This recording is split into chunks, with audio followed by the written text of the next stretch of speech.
누군가 제게 묻습니다. 인생에서 가장 중요한 순간이 언제였느냐고. 저는 잠시 말을 멈춥니다. 그리고 천천히 대답합니다. 아마도 가장 중요한 순간은 그때 그 순간이 중요한 줄 몰랐던 때였을 겁니다. 당신도 그런 적이 있으신가요? 별것 아닌 선택이라고 생각했는데 그것이 평생을 바꿔놓았던 순간 말입니다. 저는 올해로 78입니다. 요즘은 아침에 눈을 뜨면 창밖을 보는 것이 하루의 시작입니다. 날씨를 확인하는 것도 아니고 무언가를 기대하는 것도 아닙니다. 그냥 또 하루가 왔구나 싶은 마음으로 커튼을 젖힙니다. 그러면 문득 떠오르는 얼굴이 있습니다. 지금은 만날 수 없는 사람. 그 사람 때문에 저는 오늘도 이 자리에 있습니다. 1967년 가을이었습니다. 25살, 저는 서울의 작은 공장에서 일했습니다.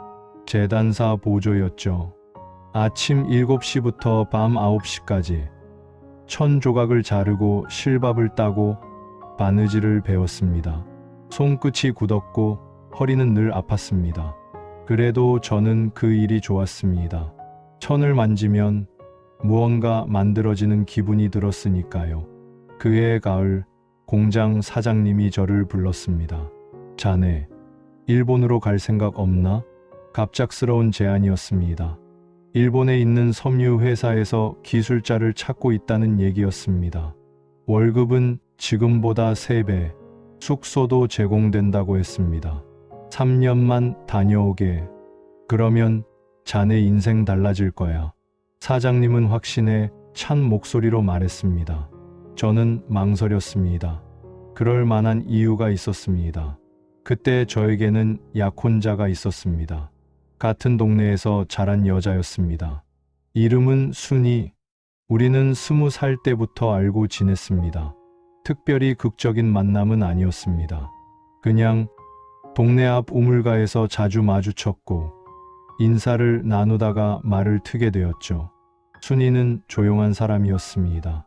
말수가 적었지만 웃을 때는 눈가에 주름이 잡혔습니다. 그 모습이 참 좋았습니다. 우리는 결혼을 약속했습니다. 아직 날짜를 잡지는 않았지만 이듬해 봄쯤 예식을 올리기로 했었죠. 그런데 갑자기 일본행 이야기가 나온 겁니다. 3년이면 돼. 돈 모아서 오면 우리 제대로 시작할 수 있어. 저는 순이에게 그렇게 말했습니다. 순이는 아무 말도 하지 않았습니다. 그저 고개를 끄덕였을 뿐입니다. 그래, 다녀와. 기다릴게. 목소리에는 떨림이 없었습니다. 저는 그게 허락이라고 생각했습니다. 하지만 지금 생각해보면 그건 허락이 아니었습니다. 그건 체념이었습니다. 저는 1968년 1월 일본으로 떠났습니다. 오사카 외곽의 작은 섬유 공장이었습니다. 처음 본 일본은 낯설었습니다. 말도 통하지 않았고 음식도 입에 맞지 않았습니다. 하지만 일은 할 만했습니다. 한국에서 배운 기술이 있었으니까요. 저는 매달 월급의 절반을 고향으로 보냈습니다. 어머니 앞으로. 그리고 편지를 썼습니다. 순이에게. 잘 지내고 있어. 조금만 기다려줘. 짧은 문장들이었습니다. 순이도 답장을 보내왔습니다. 여기는 다 괜찮아. 몸 건강히. 역시 짧았습니다. 그렇게 1년이 지났습니다. 1969년 봄, 저는 일본 생활에 익숙해졌습니다. 말도 조금씩 트였고 공장에서도 인정받기 시작했습니다. 그해 여름, 한 가지 일이 생겼습니다. 공장 사장이 저를 따로 불렀습니다. 자네, 여기 남을 생각 없나? 정식 직원으로 채용하겠다는 제안이었습니다. 월급은 더 올라가고 비자도 연장해준다고 했습니다. 3년 아니라 10년 있어도 돼. 자네 실력이면 충분해. 저는 기뻤습니다. 동시에 불안했습니다. 순이와의 약속이 떠올랐으니까요. 저는 그날 밤 편지를 썼습니다. 조금만 더 있으면 될 것 같아. 1년만 더 기다려줘. 하지만 그 편지는 보내지 못했습니다. 다음 날 고향에서 전보가 왔습니다. 순이 결혼함. 어머니, 전보를 받았을 때 저는 공장 숙소에 있었습니다. 손에 든 종이가 떨렸습니다. 아니, 손이 떨린 게 아니라 몸 전체가 흔들렸는지도 모릅니다. 순이가 결혼했다는 말. 그 짧은 문장이 저를 무너뜨렸습니다. 저는 그날 밤 잠을 이루지 못했습니다. 누워서 천장만 바라봤습니다. 왜 이렇게 된 걸까? 제가 뭘 잘못한 걸까?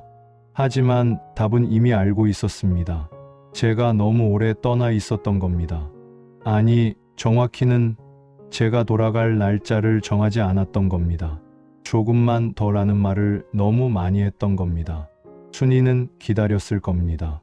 처음에는 믿었을 겁니다. 하지만 시간이 지나면서 불안해졌을 겁니다. 이 사람은 정말 돌아올까? 아니면 저 먼 곳에서 나를 잊어버린 걸까? 저는 그 마음을 헤아리지 못했습니다. 저는 제 계획만 생각했습니다. 돈을 모으면 우리가 잘 살 수 있을 거라고 믿었습니다. 하지만 순이에게 필요했던 건 돈이 아니었습니다. 함께 있는 시간이었습니다. 확신이었습니다. 이 사람은 나와 함께 할 거야 라는 그 확신이었습니다. 저는 그걸 주지 못했습니다. 며칠 후 저는 고향으로 편지를 보냈습니다. 어머니에게요. 순이는 누구와 결혼했습니까? 한 달 뒤 답장이 왔습니다. 동네 약국 아들이다. 착한 사람이란다. 어머니의 글씨는 또박또박했지만 저는 그 행간에서 안타까움을 느꼈습니다. 어머니도 알고 있었을 겁니다. 제가 얼마나 순이를 아껴했는지, 그리고 지금 제가 얼마나 힘들지. 하지만 어머니는 위로의 말을 쓰지 않았습니다. 그저 이렇게 덧붙였을 뿐입니다. 내가 선택한 길이다. 후회하지 마라. 그 문장이 저를 더 아프게 했습니다. 맞습니다. 제가 선택한 길이었습니다. 저는 일본에 남기로 했습니다. 이제 돌아갈 이유가 없었으니까요. 아니, 정확히는 돌아가고 싶지 않았습니다. 고향에 가면 순이를 마주쳐야 할 테니까요. 다른 남자 옆에 서 있는 순이를 봐야 할 테니까요. 저는 차라리 여기 남아서 일에 몰두하기로 했습니다. 그게 유일한 도피처였습니다. 1970년, 1971년, 1972년, 시간은 흘러갔습니다. 저는 일본에서 자리를 잡았습니다. 공장에서 인정받았고 월급도 올랐습니다. 돈도 모았습니다. 하지만 그 돈으로 뭘 해야 할지 몰랐습니다. 처음에는 순이와 함께 쓰려고 모았던 돈이었으니까요. 이제 그 목표는 사라졌습니다. 저는 그저 통장의 숫자만 쌓아갔습니다. 그 숫자가 무슨 의미인지도 모른 채 1974년 겨울 공장 동료 한 명이 제게 맞선을 주선했습니다. 자네도 이제 나이가 있잖나. 결혼 생각해봐. 저는 처음엔 거절했습니다. 하지만 동료가 계속 권했습니다. 한 번만 만나봐. 좋은 사람이야.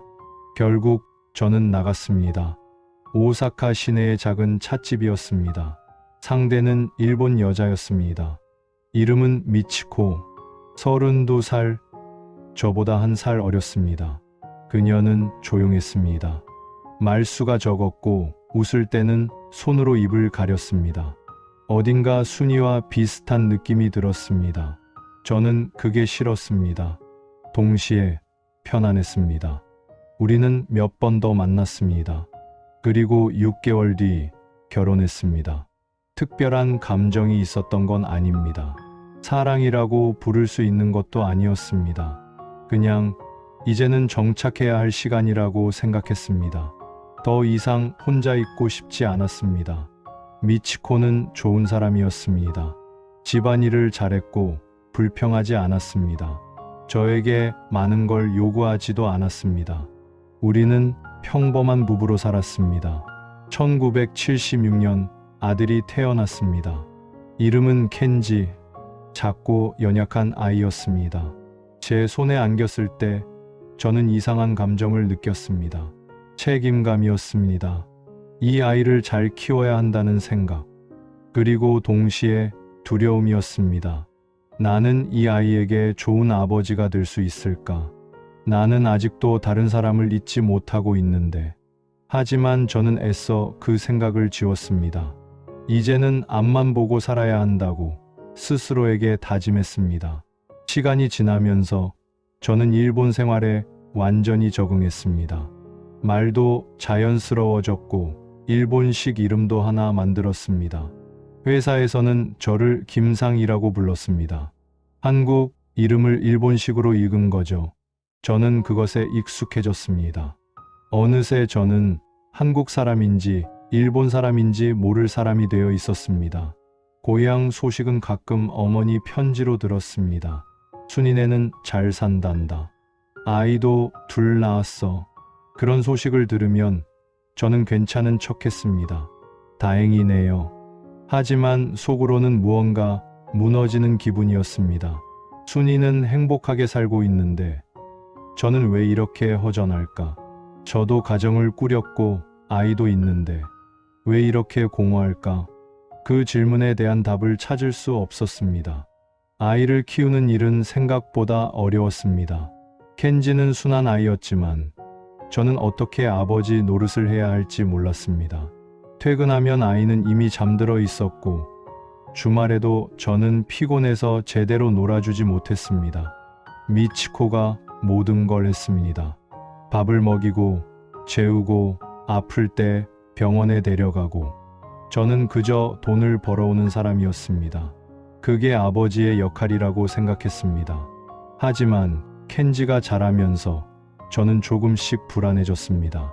아이가 저를 멀게 느끼는 것 같았으니까요. 아빠라고 부르는 목소리에 친밀함이 없었습니다. 그냥 형식적인 호칭 같았습니다. 어느 날 켄지가 5살 때였습니다. 미치코가 저에게 말했습니다. 켄지가 물어봤어요. 아빠는 왜 우리랑 안 놀아줘요? 저는 뭐라 대답해야 할지 몰랐습니다. 일이 바빠서 변명 같은 말만 나왔습니다. 미치코는 더 이상 말하지 않았습니다. 하지만 그 눈빛에서 저는 실망을 느꼈습니다. 그날 밤 저는 오랜만에 순이를 떠올렸습니다. 만약 제가 순이와 결혼했다면 지금 달라졌을까? 더 나은 남편이 되고 더 나은 아버지가 되었을까? 아니면 똑같았을까? 답은 알 수 없었습니다. 하지만 한 가지는 확실했습니다.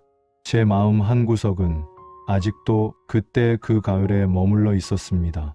1967년 순이에게 다녀올게 라고 말하던 그 순간에 1980년대가 왔습니다.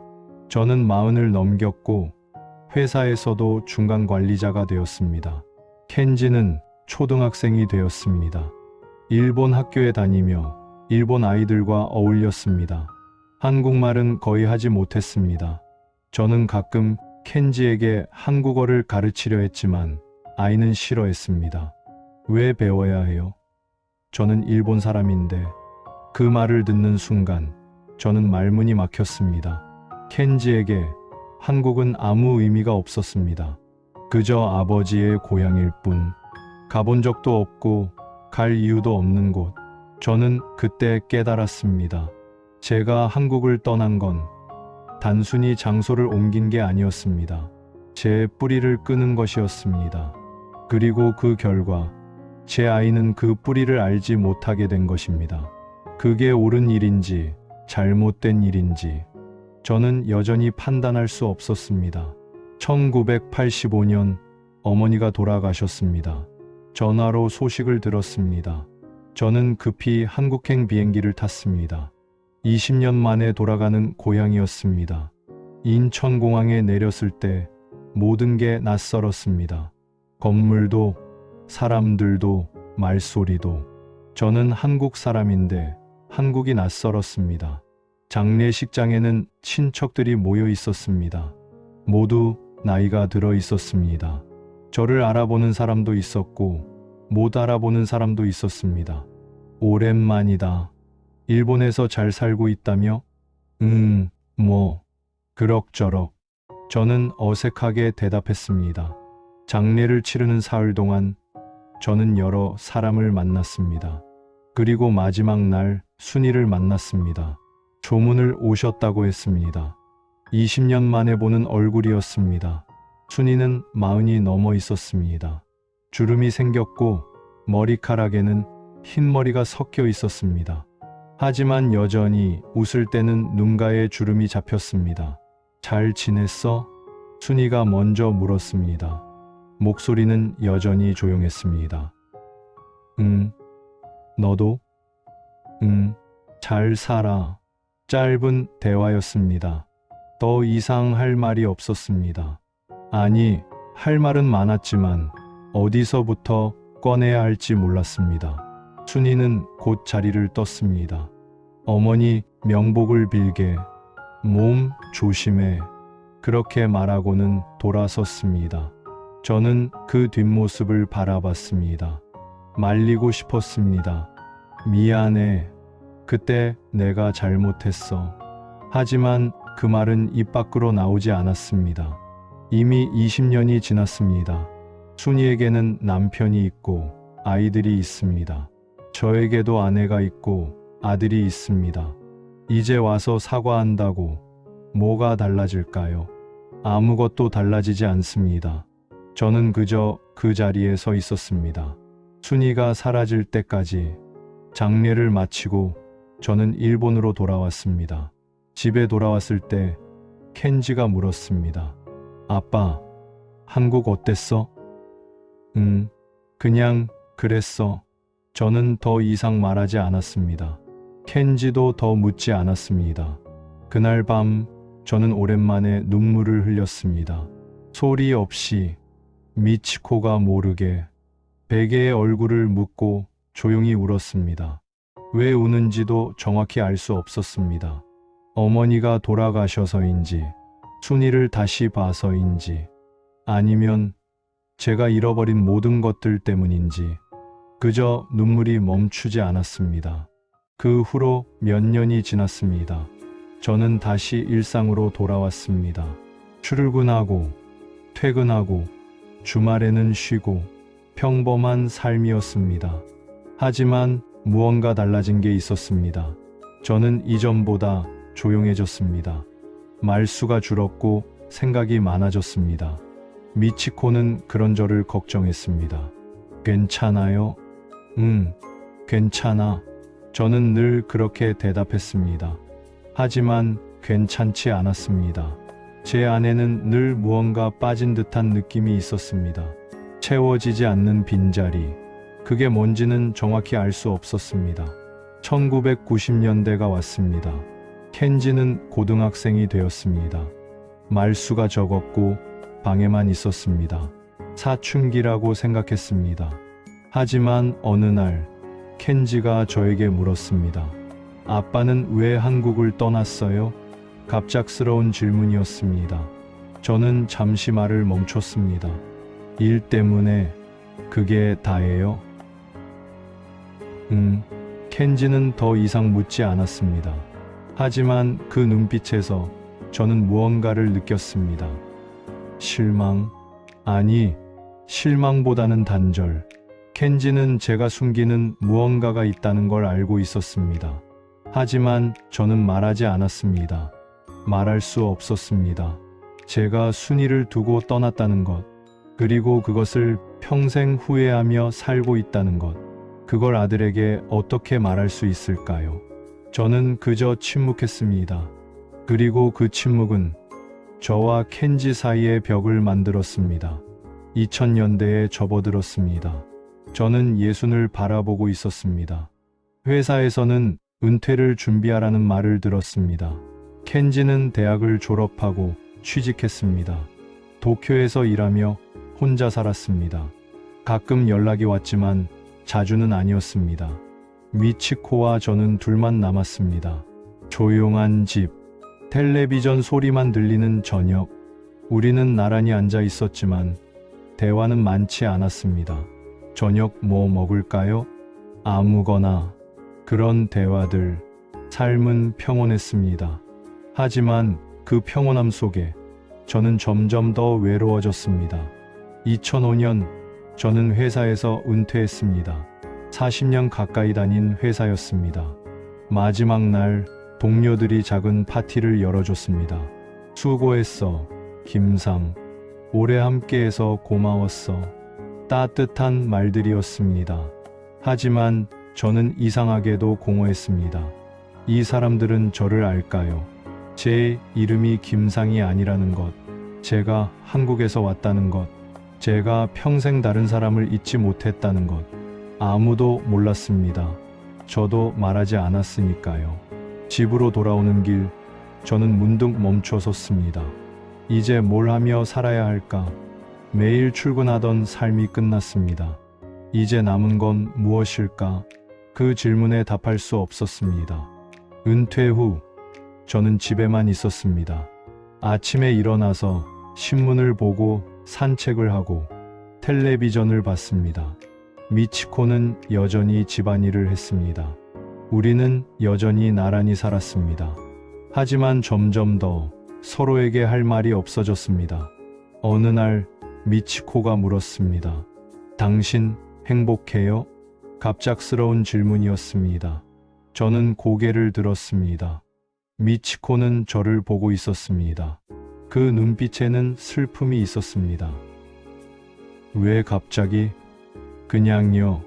궁금해서요. 저는 대답하지 못했습니다. 행복한가요? 저는 그걸 생각해 본 적이 없었습니다. 그저 살아왔을 뿐입니다. 매일 일어나서 일하고 돌아오고 잠들고 그게 삶이라고 생각했습니다. 행복인지 불행인지는 중요하지 않다고 생각했습니다. 하지만 미치코의 질문 앞에서 저는 답할 수 없었습니다. 미안해. 그 말만 나왔습니다. 미치코는 고개를 끄덕였습니다. 알아요. 그리고 더 이상 말하지 않았습니다.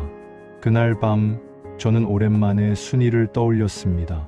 지금 순이는 어떻게 살고 있을까? 행복할까? 아니면 저처럼 그저 살고 있을 뿐일까? 알 수 없었습니다. 하지만 한 가지는 확실했습니다. 저는 아직도 그때 그 선택을 후회하고 있었습니다. 세월은 빠르게 흘렀습니다. 어느새 저는 70을 넘겼습니다. 켄지는 결혼을 했습니다. 일본 여자와 결혼해서 도쿄에서 살았습니다. 손녀도 생겼습니다. 작은 여자아이였습니다. 이름은 유키. 켄지가 가끔 아이를 데리고 왔습니다. 유키는 저를 할아버지라고 불렀습니다. 일본어로. 저는 그 목소리가 좋았습니다. 동시에 낯설었습니다. 이 아이에게 저는 그저 할아버지일 뿐입니다. 한국에서 온 할아버지가 아니라 그냥 할아버지. 저는 유키에게 옛날 이야기를 해주려고 했습니다. 할아버지가 어렸을 때는 말이야. 하지만 말을 잊지 못했습니다. 무슨 이야기를 해줘야 할까요? 한국에서의 어린 시절? 아니면 일본에 와서 살았던 이야기? 어느 것도 유키에게는 의미가 없을 것 같았습니다. 결국 저는 아무 말도 하지 못했습니다. 유키는 제 무릎에 앉아서 그림책을 보았습니다. 저는 그 작은 등을 바라봤습니다. 그리고 문득 생각했습니다. 이 아이에게 저는 어떤 할아버지로 남을까? 따뜻한 기억? 아니면 그저 조용히 있던 노인? 알 수 없었습니다. 2015년 미치코가 쓰러졌습니다. 뇌졸중이었습니다. 병원에서 한 달을 보냈습니다. 다행히 목숨은 건졌지만 왼쪽 몸이 불편해졌습니다. 퇴원 후 저는 미치코를 돌봤습니다. 밥을 해주고 약을 챙겨주고 산책을 도왔습니다. 평생 집안일을 했던 미치코가 이제는 제 도움이 필요했습니다. 저는 그 일을 묵묵히 했습니다. 말은 많지 않았지만 최선을 다했습니다. 어느 날 미치코가 말했습니다. 고마워요. 뭐가? 이렇게 돌봐줘서. 저는 고개를 저었습니다. 당연한 거야. 미치코는 미소 지었습니다. 하지만 그 미소는 슬펐습니다. 당신 저한테 미안해하지 않아도 돼요. 무슨 말이야? 알아요. 당신 마음속에 다른 사람이 있다는 거. 저는 얼어붙었습니다. 미치코는 계속 말했습니다. 오래전부터 알았어요. 당신이 저를 사랑한 적 없다는 거. 미치코, 괜찮아요. 저도 처음부터 알고 결혼했어요. 왜? 혼자 있기 싫었으니까요. 당신도 그랬잖아요. 저는 아무 말도 할 수 없었습니다. 미치코는 제 손을 잡았습니다. 하지만 당신은 좋은 사람이었어요. 나쁘지 않은 남편이었어요. 미안해. 사과하지 마요. 우리 이렇게라도 함께 살았잖아요. 그날 밤 저는 오랫동안 잠들지 못했습니다. 미치코의 말이 계속 맴돌았습니다. 당신 마음속에 다른 사람이 있다는 거 맞습니다. 저는 평생 순이를 잊지 못했습니다. 결혼하고 아이를 낳고 가정을 꾸렸지만 제 마음 한구석에는 늘 순이가 있었습니다. 그게 미치코에게 공평하지 않았다는 것 저도 알고 있었습니다. 하지만 어쩔 수 없었습니다. 마음이란 건 의지로 되는 게 아니니까요. 2018년 미치코가 다시 쓰러졌습니다. 이번에는 깨어나지 못했습니다. 장례식을 치렀습니다. 켄지와 유키가 왔습니다. 친척들도 왔습니다. 모두 미치코를 보냈습니다. 저는 그 앞에 서서 미치코를 바라봤습니다. 조용히 잠든 얼굴, 평생 불평 없이 살았던 사람, 저를 탓하지 않았던 사람, 고마웠어. 저는 작게 속삭였습니다. 미안해. 그리고 그 말과 함께 눈물이 흘렀습니다. 이번에는 소리 내어 울었습니다. 오랜만에 사람들 앞에서 우는 것이었습니다. 장례를 마치고 저는 혼자가 되었습니다. 켄지가 함께 살자고 했지만 저는 거절했습니다. 나는 괜찮아. 혼자 있는 게 편해.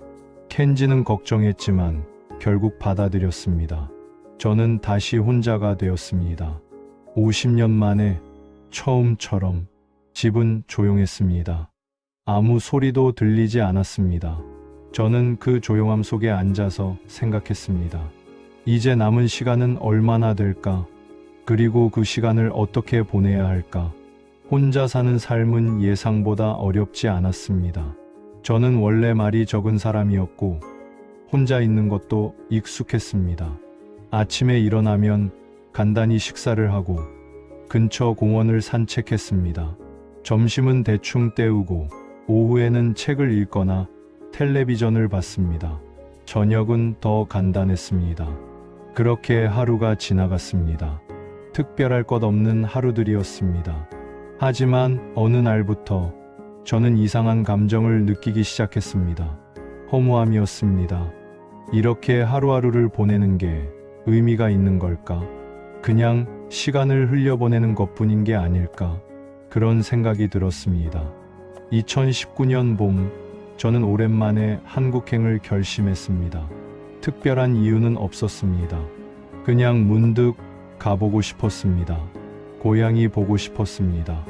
아니, 정확히는 무언가를 확인하고 싶었습니다. 제가 떠나온 그곳이 지금은 어떻게 되었는지, 그리고 순이는 어떻게 살고 있는지. 비행기를 타고 인천에 도착했습니다. 34년 만의 방문이었습니다. 어머니 장례 이후 처음이었죠. 공항은 완전히 달라져 있었습니다. 크고 현대적이었습니다. 저는 버스를 타고 고향으로 향했습니다. 고향도 많이 변해 있었습니다. 낡은 집들은 사라지고 아파트가 들어서 있었습니다. 제가 살던 동네는 거의 알아볼 수 없었습니다. 저는 옛날 우리 집이 있던 자리를 찾았습니다. 하지만 거기에는 이미 다른 건물이 서 있었습니다. 아무 흔적도 남아있지 않았습니다. 저는 한참을 그 자리에 서 있었습니다. 이곳에서 제가 태어나고 자랐습니다. 순이를 만나고 사랑했습니다. 그리고 떠났습니다. 이제 그 모든 것은 기억 속에만 남았습니다. 저는 동네를 천천히 걸었습니다. 낯선 길이었지만 어딘가 익숙했습니다. 그리고 한 곳에 멈춰 섰습니다. 작은 약국이었습니다. 간판이 달려 있었습니다.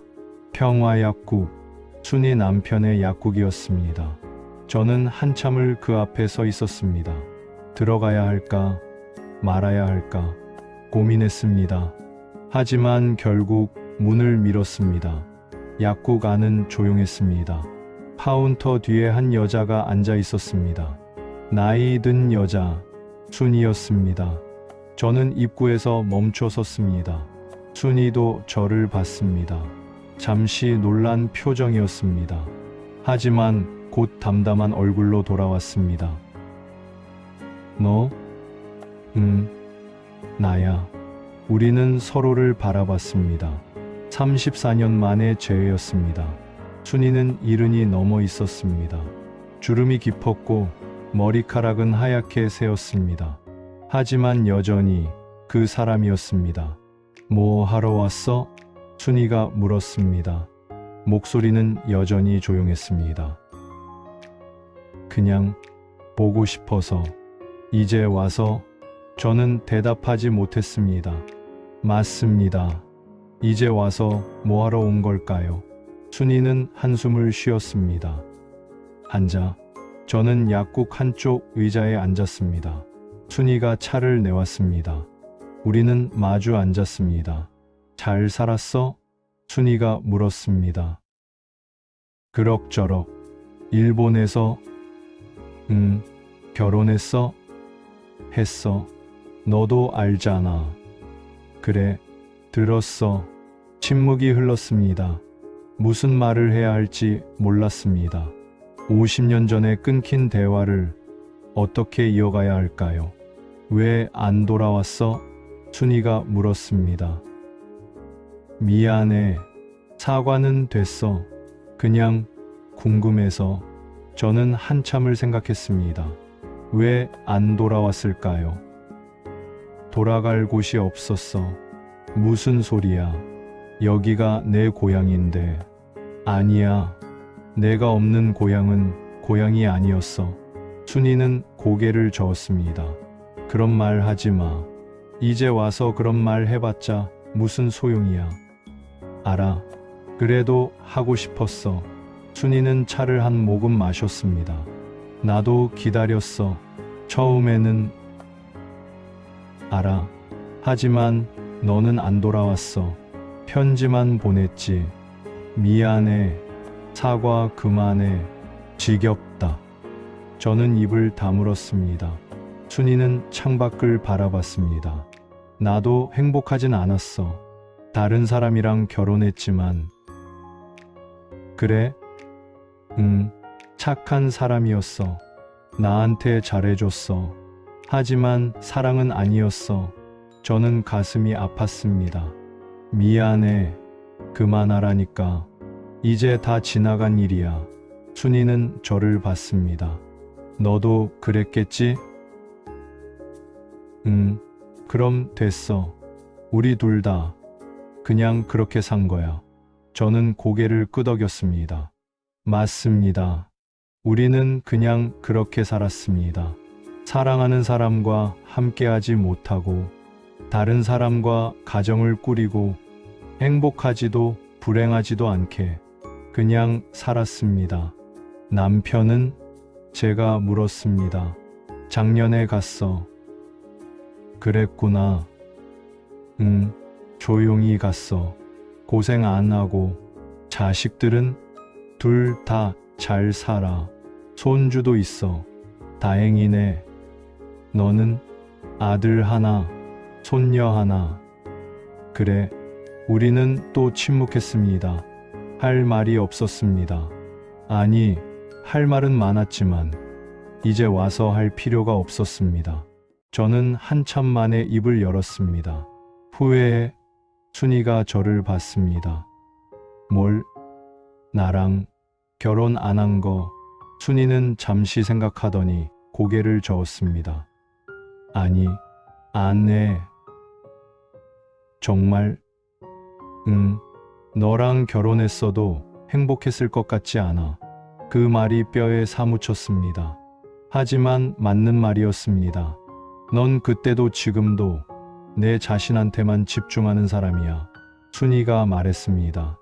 다른 사람이 뭘 느끼는지, 뭘 원하는지 생각 안 해.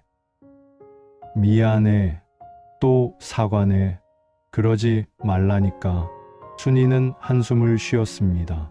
나도 마찬가지야. 나도 내 상처만 생각했어. 너를 이해하려고 안 했어. 그건 아니야. 맞아. 우리 둘 다 어렸어. 어떻게 사랑해야 하는지 몰랐어. 저는 고개를 숙였습니다. 순이의 말이 맞았습니다. 우리는 서로를 사랑했지만 서로를 이해하지 못했습니다. 저는 제 계획만 생각했고 순이는 불안해했습니다. 그 사이에서 우리는 서로를 놓쳤습니다. 그래도 제가 말했습니다. 그래도 나는 널 사랑했어. 순이는 미소 지었습니다. 슬픈 미소였습니다. 나도 알아. 나도 너를 사랑했어. 고마워. 뭐가? 그렇게 말해줘서. 순이는 고개를 끄덕였습니다. 우리는 한참을 그렇게 앉아 있었습니다. 말없이. 하지만 그 침묵은 불편하지 않았습니다. 오히려 편안했습니다. 50년 만에 우리는 처음으로 솔직해진 것 같았습니다.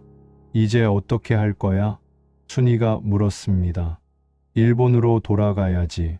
또 떠나는구나. 미안해. 사과 그만하래도. 이제 익숙해. 순이는 일어섰습니다. 잘 가. 몸 조심해. 저도 일어섰습니다. 너도 다음에 또 와? 모르겠어. 그래. 뭐 안 와도 괜찮아. 저는 문을 향해 걸었습니다. 그리고 문 앞에서 멈춰 섰습니다. 순이야. 응? 행복해.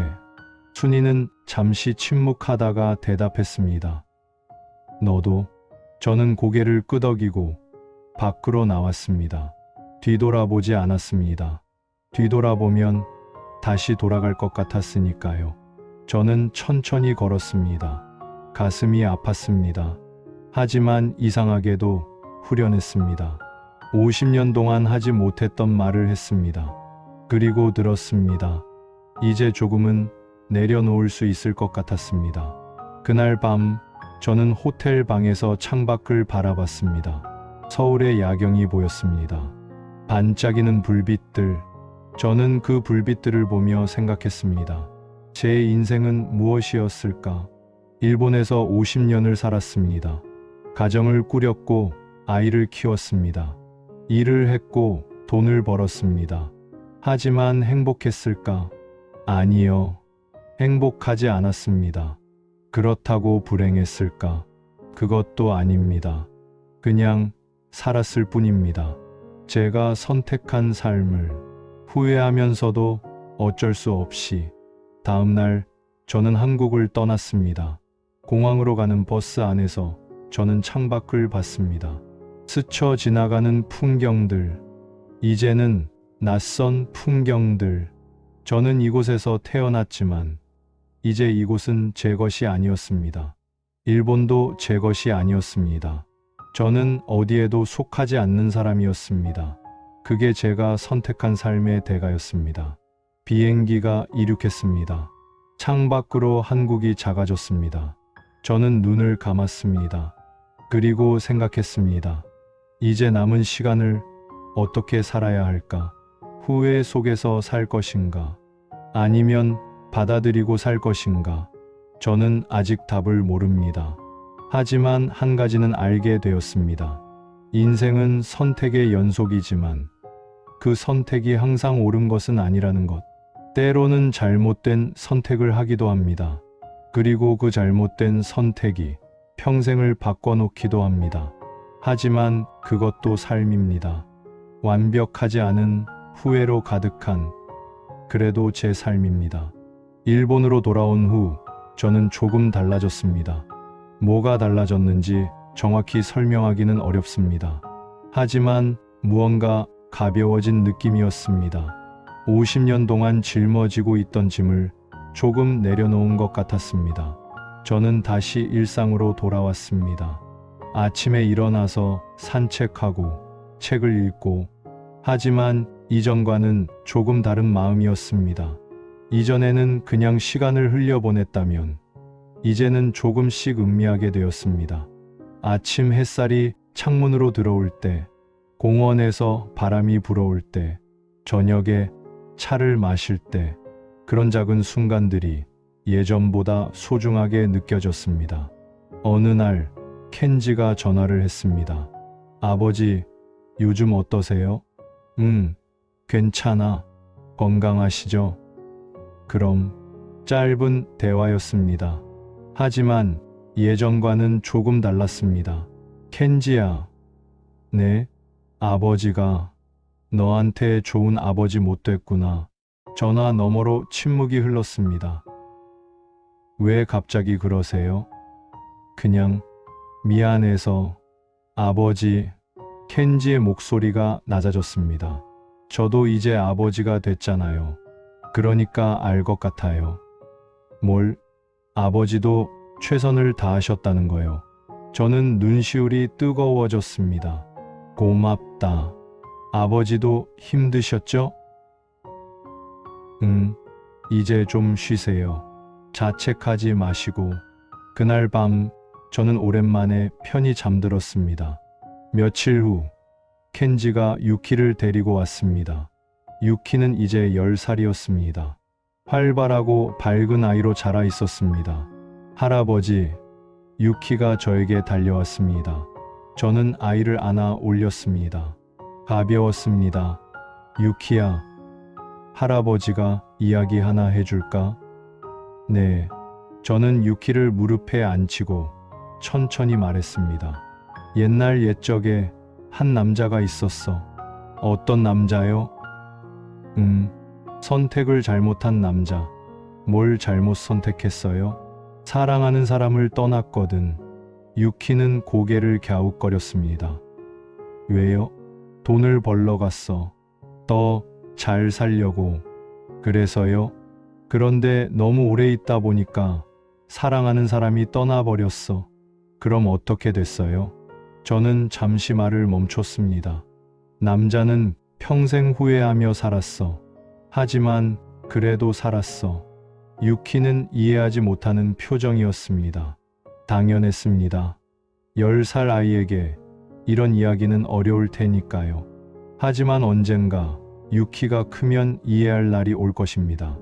인생은 완벽하지 않다는 것, 때로는 잘못된 선택을 한다는 것, 그래도 살아간다는 것. 저는 유키의 머리를 쓰다듬었습니다.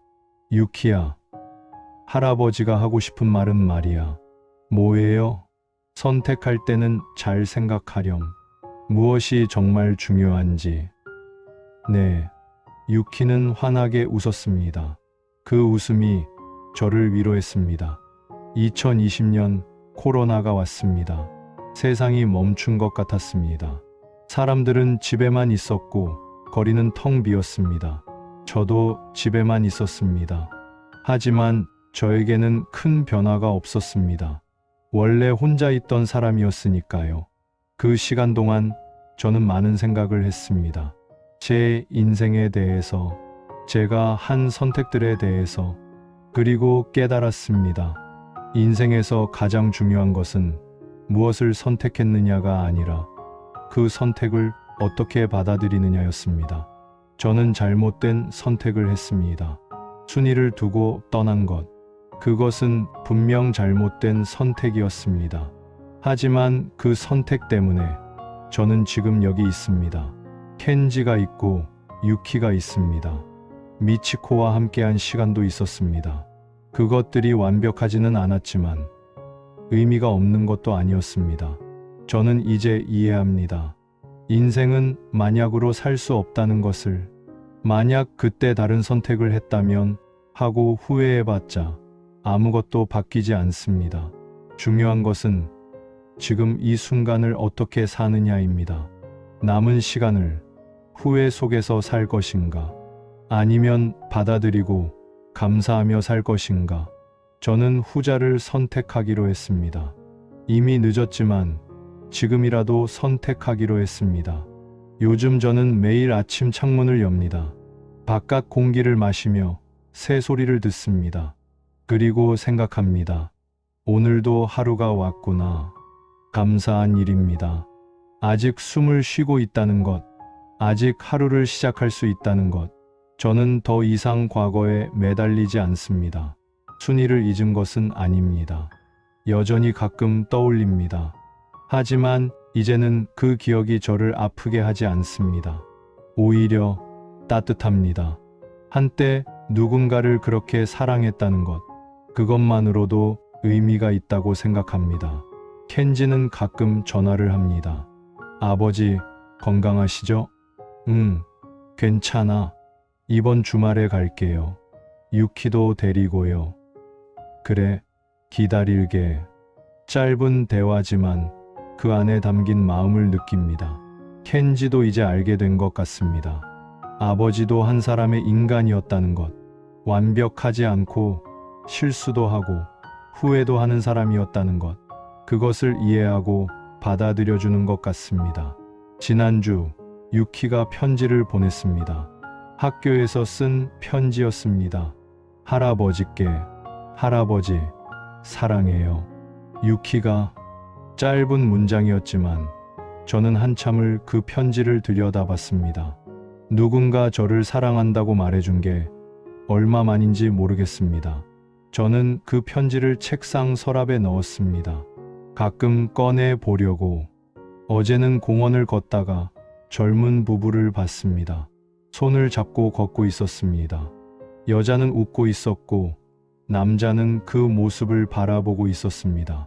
저는 그들을 보며 생각했습니다. 저 사람들도 선택의 순간이 올 것입니다. 함께 할 것인가, 떠날 것인가, 무엇이 더 중요한가. 그때 잘 선택하기를 바랍니다. 제가 하지 못한 선택을 그들은 하기를 바랍니다. 하지만 설령 잘못 선택하더라도 너무 자책하지 않기를 바랍니다. 인생은 완벽할 수 없으니까요. 후회 없는 삶이란 존재하지 않으니까요. 중요한 것은 그 선택을 어떻게 받아들이고 살아가느냐니까요. 저는 올해로 78입니다. 남은 시간이 얼마나 될지 모릅니다. 하지만 이제는 그 시간이 두렵지 않습니다. 저는 제 방식대로 살았습니다. 잘못된 선택도 했고 후회도 많이 했습니다. 하지만 그것도 제 삶입니다. 이제는 그것을 받아들입니다. 그리고 남은 시간을 조용히 감사하며 살려고 합니다. 어쩌면 언젠가 저는 순이를 다시 만날지도 모릅니다. 이 세상이 아닌 다른 곳에서. 그때는 이렇게 말하고 싶습니다. 미안했어. 그리고 고마웠어. 너를 사랑했어. 순이도 웃으며 대답할까요? 나도 알아. 나도 너를 사랑했어. 그런 상상을 합니다. 그것만으로도 마음이 따뜻해집니다. 지금 이 순간 당신도 어떤 선택 앞에 서 있을지 모릅니다. 무엇을 선택해야 할지 고민하고 있을지 모릅니다. 저는 당신에게 답을 줄 수 없습니다. 무엇이 옳은 선택인지 저도 모르니까요. 하지만 한 가지는 말씀드릴 수 있습니다. 무엇을 선택하든 후회는 할 겁니다. 완벽한 선택이란 없으니까요. 하지만 그 후회와 함께 살아가는 것, 그것도 삶입니다. 그리고 그 삶 속에서 작은 행복을 찾는 것, 그게 우리가 할 수 있는 최선입니다. 저는 오늘도 창밖을 봅니다. 하늘이 맑습니다. 좋은 하루가 될 것 같습니다. 당신의 하루도 좋은 하루가 되기를 바랍니다. 그리고 당신이 하는 선택이 후회보다는 의미로 남기를 바랍니다. 감사합니다. 함께 해주셔서, 들어주셔서, 혹시 이 이야기가 조금이라도 당신의 마음에 닿았다면 그것만으로 충분합니다. 또 언젠가 이런 시간으로 찾아뵙겠습니다. 그때까지 부디 건강하시길 바랍니다. 안녕히 계세요.